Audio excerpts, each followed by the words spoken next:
Turkey has now officially backed South Africa in the ICJ genocide case. Last week, South Africa filed papers in International Court of Justice against Israel for the crime of genocide.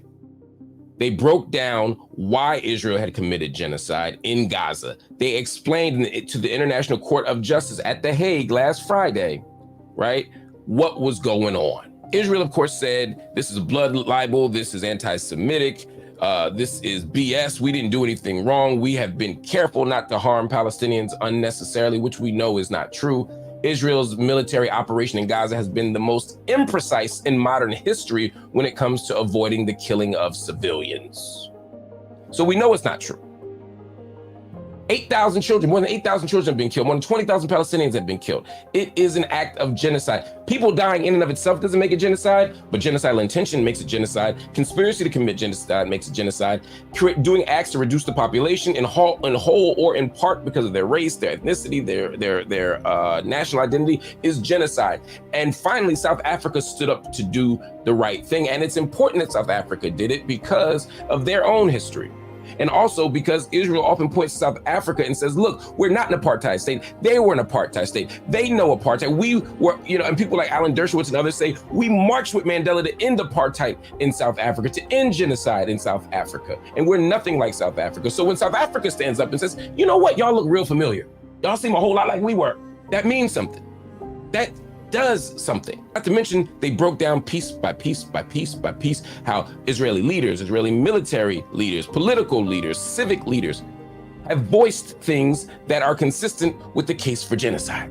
Not to mention what's actually happened on the ground, which is genocide. So today, or yesterday, I should say, Turkey, their foreign ministry said they agree.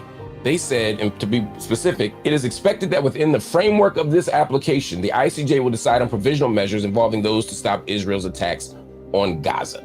This application, again, sent to the International Court of Justice by South Africa, is now being amplified by Turkey. But here's why it's important.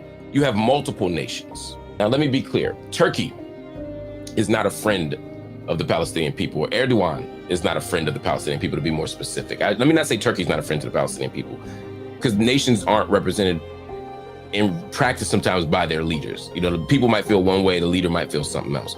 But Erdogan may criticize Israel, but he's totally down to have trade relations with Israel, to support Israel, to normalize Israel.